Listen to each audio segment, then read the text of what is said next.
Inspector Manju या मालिकेच्या आजच्या भागामध्ये आपण पाहणार आहोत सत्या आणि जयड्या एकमेकाशी बोलत आहेत. जयड्या सत्याला सांगतोय की नक्की ही पूर्वा कशासाठी आली आहे तेच कळत नाही. बहुतेक ती तुला त्रास द्यायलाच आली आहे असं मला वाटतंय. सत्या देखील म्हणतोय मला देखील बघायचं आहे की नक्की ती कशासाठी आली आहे. या गोष्टीच्या मुळांपर्यंत गेल्याशिवाय मी गप्प बसणार नाही. इकडे मंजू आता पोलीस स्टेशनला आलेली असते आणि ती पूर्वाला बोलणार असते. तेवढ्यात पुन्हा एकदा त्याच्या पोलीस स्टेशनच्या बाहेर ड्रिलचा आवाज सुरू झालेला आहे. आत्ताच पूर्वाने पप्पूने आणलेले हातोडे हे जप्त केलेले आहेत. कारण त्या हातोड्याच्या साहाय्याने बाहेर त्याने टपरी टाकायला सुरुवात केलेली आहे आणि टपरी टाकण्यासाठी त्याने त्या हातोड्याने धपाधप आवाज करायला सुरुवात केलेली आहे. पूर्वाला या गोष्टीचा राग आलेला असतो, म्हणून तिने ते हातोडे जप्त केलेले असतात. तर आता पप्पूने पुढं सरकून आता ड्रिल मशीन घेऊन आलेला आहे.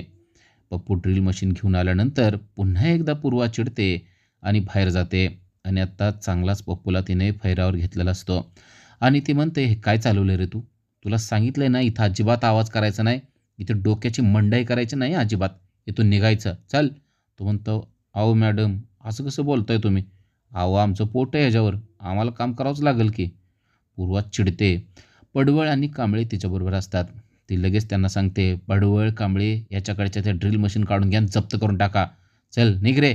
असं म्हणून ती पप्पूला तिथून हुसकवून लावण्याचा प्रयत्न करते आणि त्याच्या कामगाराकडील ती ड्रिल मशीन त्याने आता जप्त करून टाकलेली आहे.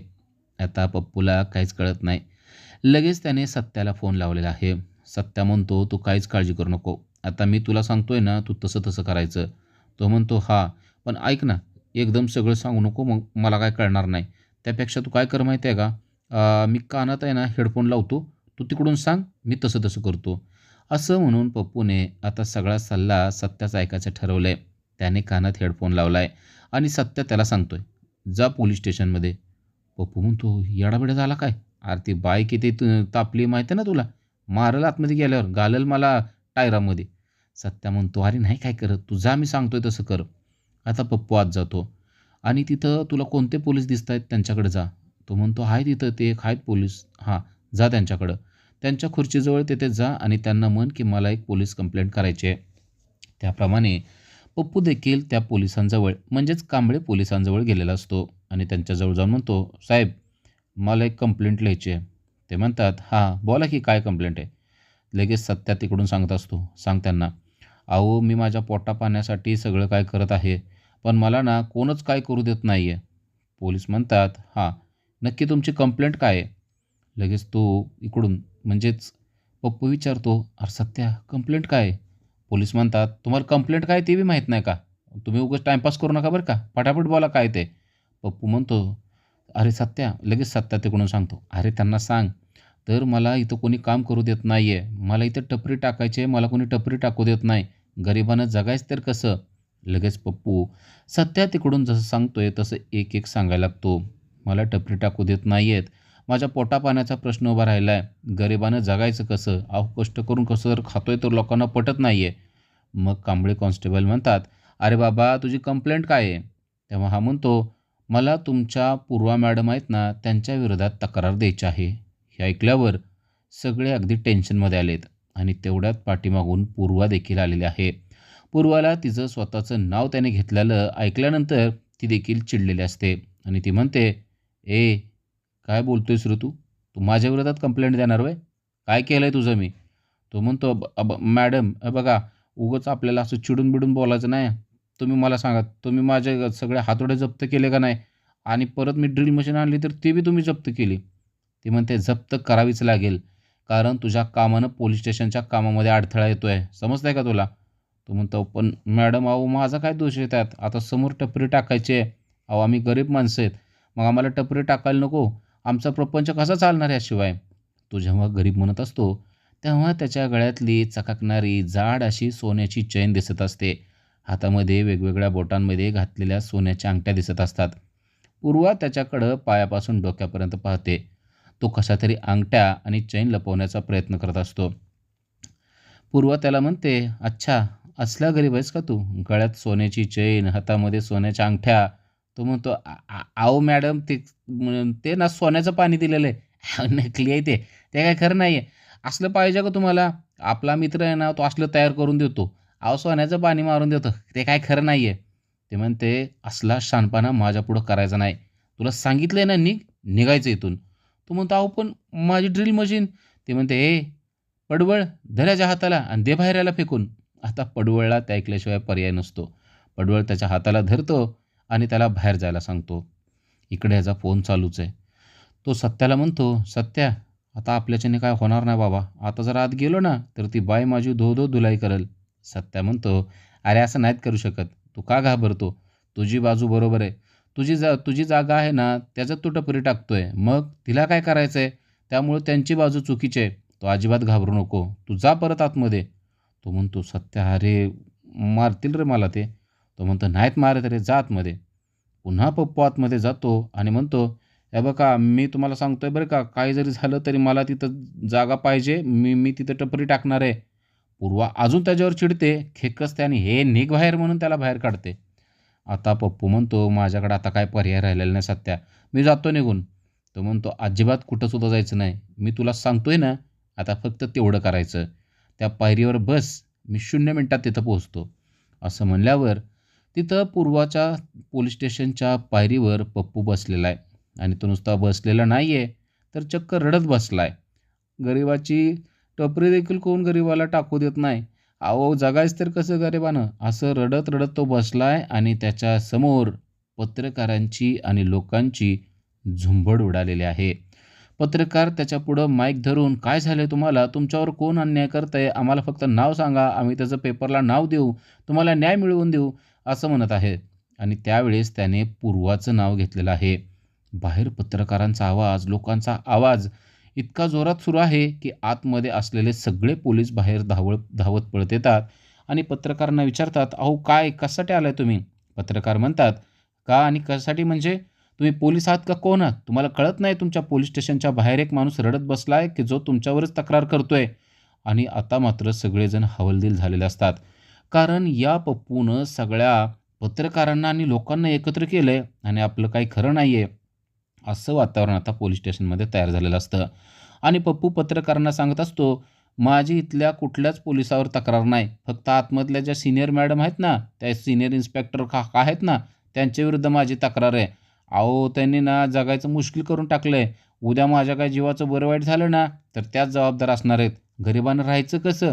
अहो, एक तर कसं तरी काबाड कष्ट करून खातोय. म्हणलं इथं टपरी टाकू द्या, तर टपरी टाकू देत नाहीत. आता आवाजामुळे त्यांना त्रास होतोय. आता मी काय करू? बिगर आवाजाचं काम कसं करायचं?"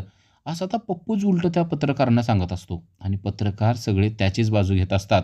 या सगळ्या आवाजाने भारती घाबरून लगेच धावत पळत पूर्वाकडे जाते आणि म्हणते, "मॅडम, मॅडम, अहो चला बाहेर. लय पत्रकार आलेत. त्यांना उत्तर द्यावे लागणार आहेत. आम्हाला काय बोलावं ते कळना गेलंय." पूर्वा पण तिच्याबरोबर येते आणि बाहेर बघते तर इतकी झुंबड उडलेली पत्रकारांची, सगळे लोक जमलेले पोलीस स्टेशनच्या बाहेर. आता काय करायचं ते तिला कळत नाही. आता आपण काहीच बोलायला नको असं म्हणून ती शांत बसते. पत्रकार तिला प्रश्नावर प्रश्न विचारत असतात. "पूर्वा मॅडम, तुम्ही उत्तर द्या. याच्याबद्दल तुम्ही काय सांगू शकाल? हा व्यक्ती तुमच्या पोलीस स्टेशनच्या दारात बसलाय. त्याला तुम्ही टपरी टाकून का देत नाहीयेत? तुम्ही उत्तर दिलंच पाहिजे. ह्याच्यावर तुम्ही अन्याय करू शकणार नाही." असं ते काय विचारत असतात. पूर्वा त्यांना एकही उत्तर न देता पुन्हा एकदा तिच्या केबिनमध्ये जाऊन बसते. सत्या देखील साईडलाच बसलेला असतो. सत्या पप्पूकडे बघत असतो आणि बोटाने अंगठा करून व्हेरी गुड असं करून दाखवत असतो आणि पप्पू मात्र रडल्याचं सोंग चांगलंच करत असतो. पूर्व आतमध्ये जाते तसं तिच्या पाठीमागं लगेच धावत पळत मंजू जाते आणि म्हणते, "अहो मॅडम, चला ना बाहेर. अहो ते पत्रकार अजिबात ऐकत नाहीयेत. अहो त्यांनी विचारत आहेत की बाईट द्यायला पाहिजे." ती म्हणते, "बाईट? आणि मी? माय फूट. मी अजिबात बाहेर येणार नाही. तुला जे काय सांगायचं आहे ना ते त्यांना सांग. मी अजिबात काही सुद्धा बोलणार नाही." आता मंजू कसं तरी बाहेर येते आणि सर्वांना, "अरे शांत राहा तुम्ही. ऐका माझं, ऐका माझं. मी तुमच्या प्रश्नाची उत्तरं देते." असं म्हणायला लागते. आता सर्वजण शांत झालेले असतात आणि म्हणते, "विचारा तुमचे काय प्रश्न आहेत ते." सत्या तिच्याकडे पाहत असतो. आता पत्रकार तिला म्हणतात, "हे बघा, तुमचा आणि ह्यांचा काही संबंध नाही आहे. हा जो आहे या व्यक्तीचं नुकसान तुमच्या मॅडमने केलं आहे. त्यांना आत्ताच्या आत्ता बाहेर आणायचं. आम्ही तुम्हाला काही प्रश्न विचारणार नाही. आम्हाला त्यांनाच प्रश्न विचारायचे आहेत." सगळे लोक ही जोरात, "हो, हो, हो. त्या पूर्वा मॅडमना बाहेर काढा. पूर्वा मॅडम खुर्ची सोडा. बाहेर या." असं म्हणून ओरडायला लागतात. परत एकदा मंजू धावत पळत आतमध्ये जाते. पुन्हा एकदा सांगते, आता मी काही उत्तरं देऊ शकणार नाही. त्यांना काही केलं तरी तुम्हालाच भेटायचं आहे. आता ती चिडलेली असते. चिडून ती तशीच बाहेर येते आणि पाहते तर पत्रकार तिलाच ओरडून बोलत असतात. आणि आता पप्पूनं पण रौद्ररूप धारण केलेलं असतं. नाही नाही, ह्या मॅडम काय ऐकणारच नाही आहेत. ह्यांना गरिबावर अन्यायच करायचा दिसतोय. माझ्या पोटापाण्याचा प्रश्न उभारला तरी ह्यांना काय वाटत नाही. अहो जगायचं आहे कशा माणसाने, बघताय ना तुम्ही परिस्थिती कशी आहे. असं म्हणून म्हणून त्याने अगदी रान पेटवलेलं असतं.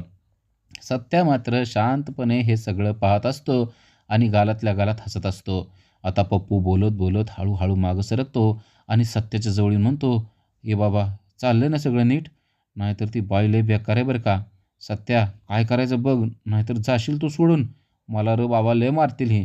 सत्या म्हणतो, काय काळजी करतोय, तुम्ही आहे ना, तू शांत राहा, तू बघ फक्त काय होतंय ते. आता पूर्वा आत गेलेली असते आणि शांत खुर्चीवर बसलेली असते. तिला अजिबात कोणाचा फोन देखील उचलायची इच्छा नसते. फोनची रिंग मात्र सारखीच वाजत असते. ती फोन उचलते, ठेवते, पुन्हा रिंग वाजते. ती फोन उचलते, ठेवते, पुन्हा रिंग वाजते. परत ती चिडते आणि फोन उचलून म्हणते, हॅलो, कळत नाही आहे का मी दोनदा तीनदा फोन कट करते तरी लावायचा?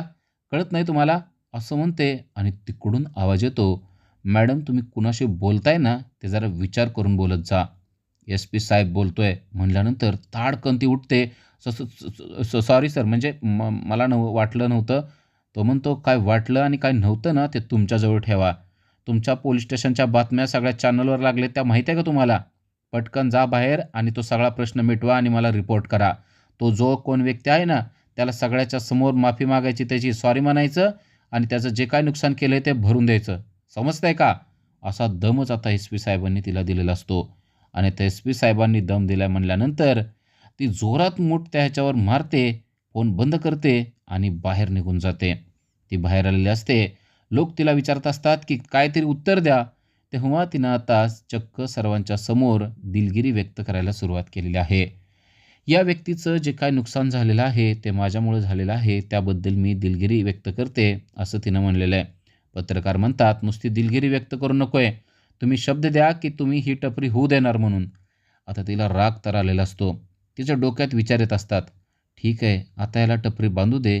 याची टपरी कशी इल्लीगल करायची ना ते माझ्या डोक्यात बरोबर आहे. असं म्हणून तिने त्याला परवानगी देखील दिलेली असते. ठीक आहे. त्याचबरोबर पप्पू म्हणतो, अहो ते गरिबाचं नुकसान केलं आहे त्याचं देखील तुम्ही काहीतरी द्यायला पाहिजे. आणि आता चक्क पूर्वाकडून त्याला पैसे देखील पाहिजे असतात. आणि पूर्वाने सर्वांच्या समोर त्याला, होय तुझं काय नुकसान झालेलं असेल तर मी भरपाई देखील देईल असं सांगितलेलं असतं. आता सर्व पत्रकार शांत झालेले असतात आणि गावकरी देखील शांत झालेले असतात. कारण पूर्वाने चक्क त्या पप्पूची सर्वांच्या समोर माफी मागितलेली असते. खरं तर तिला त्याच्या तोंडाकडे बघू वाटत नाही. पण सत्यामुळे तिला आता सर्वांच्या समोर आय एम सॉरी, माझं चुकलं आहे, मी त्याच्याबरोबर असं वागायला नको असं म्हणलेलं असते. आणि तेव्हाच पत्रकार शांत बसलेले असतात. आता पत्रकार, गावकरी सर्वांची पांगापांग झालेली असते. सत्या तेथेच साईडला बसतो. त्याच्याकडं पूर्वा जाते आणि म्हणते, तुला असं वाटतं ना की तू हे सगळं करून शांत होशील? अजिबात नाही. लक्षात ठेव, या सगळ्यामध्ये तुझे कसे हात भाजतील ना ते तुला कळणार नाही. सत्या म्हणतो, तुम्ही त्याची काळजी करू नका. हे बघा, माझे हात भाजतील ना, पण मलमपट्टी तुमच्या हाताला करावी लागेल. लक्षात येतंय का मी काय बोलतो ते? असं म्हणून उलट सत्यानेच तिला दम दिलेला असतो. आणि त्यानंतर पूर्वाने ठरवलंय की आता या टपरीला आपण इल्लीगल करायचंच. आता नाईलाजाने का होईना, पण त्या पोलीस स्टेशनच्या समोर पप्पूनं टपरी टाकलेली आहे. आणि त्या टपरीमध्ये झेरॉक्स सेंटर त्याने चालू केलेलं आहे. आणि झेरॉक्स सेंटर चालू केल्यानंतर छानसं उद्घाटन देखील त्याने सत्याच्या हातून केलेलं आहे. उद्घाटन वगैरे सगळं झाल्यानंतर सत्या त्या दुकानातच बसलेला आहे. मंजू ड्युटीला आलेली आहे आणि मंजू पोलीस स्टेशनमध्ये बसली आहे. सत्या बाहेरून बरोबर मंजूकडं बघत बसलेला आहे. मंजू तिचं काम तिच्या टेबल खुर्चीवर करते आणि सत्या इकडं झेरॉक्स सेंटरमध्ये बसून खुर्चीवर बसून एकटक मंजूकडं पाहत आहे. हे सगळं बघितल्यावर पूर्वाच्या अगदी तळपायाची आग मस्तकाला गेली आहे. आता तिला कळलं आहे की ही टपरी टाकली आहे कशासाठी. आपण या दोघांना एकत्र येऊ देत नाही ना, म्हणून सत्याने समोर टपरी टाकली आहे आणि टपरीतून तू एकटक त्या मंजूकडं पाहत बसतोय. मंजू पण हळूच बघून त्याच्याकडे हसते आहे. दोघांचं अगदी छान चाललेलं आहे. हे बघून ती अगदी पिसाळून गेलेली असते. मंजूला मुद्दाम ती तिथून उठवून लावत असते, फाईल आणायला लावत असते, काम करायला लावत असते. पण ती आता करणार काम तरी किती वेळ. परत मंजू त्या खुर्चीवर जाऊन बसत असते आणि सत्या पुन्हा पुन्हा बाहेरून तिला पाहत असतो, खुणवत असतो आणि दोघं एकमेकाकडे बघून हसत असतात. आता पूर्वाने ठरवलंय की काही केलं तरी ही टपरीतून उद्ध्वस्त करायची. ती लगेच एका व्यक्तीला फोन करते आणि म्हणते की JCB घेऊन यायचं. हे सगळं पोलीस स्टेशनमध्ये ऐकत असतात. आत्ताच्या आत्ता JCB घेऊन या असं तिनं एका व्यक्तीला सांगितलेलं असतं. लगेच मंजू सत्याला सांगते की आत्ता पूर्वा मॅडमनी एका व्यक्तीला फोन केला होता आणि त्यांनी JCB आणायला लावलेला आहे. सत्याला कळतं की हे सगळं कशासाठी चाललेलं आहे. आता या JCBनं ही टपरी पाडणार हे आता सत्याच्या चांगलंच लक्षात आलेलं असतं. सत्या अजिबात न हालता त्या टपरीच्या समोरच उभा असतो. आता JCB तिथे आलेला असतो आणि पूर्वाने त्या JCBवाल्याला सांगितलेलं असतं, ही टपरी इल्लीगल आहे, आत्ताच्या आत्ता ही टपरी पाडायची. पण सत्या मात्र अगदी वाघासारखा त्या JCBच्या समोर उभा असतो आणि म्हणतो, ही टपरी इल्लीगल नाही आहे, त्यामुळं तुम्ही याचं काहीच करू शकत नाही. आता उलट सगळ्या मीडियावर ती बातमी दाखवायला सुरुवात केलेली असते. त्याने लाईव्ह व्हिडिओ सुरू केलेला असतो आणि कशाप्रकारे एक पोलीस ऑफिसर मुजोरी करत आहे आणि गरिबांना त्रास देत आहे हे दाखवत असतो. त्याने JCBचं लाईव्ह केलेलं असतं आणि एका क्षणात सगळ्या मीडियावर कळतं की भवानीनगर पोलीस स्टेशनच्या DYSP ज्या आहेत, त्यांनी एक टपरी पाडायला लागलेल्या आहेत की जी अजिबात इल्लीगल नाही आहे. आणि मग पुन्हा एकदा सगळे लोक रस्त्यावर जमा व्हायला लागलेले असतात. कारण सत्याने साथ घातली म्हणल्यानंतर लोक लगेच जमा होत असतात आणि त्याप्रमाणे बरोबर सत्याने पूर्वाची वाट लावलेली असते. आता पूर्वाला काहीच करता येत नाही. कारण इतके लोक जमा झालेले असतात, तिला वाटत असतं की गुपचूप आपण ही टपरी पाडून टाकू, पण तसं होणं शक्य नाही आहे.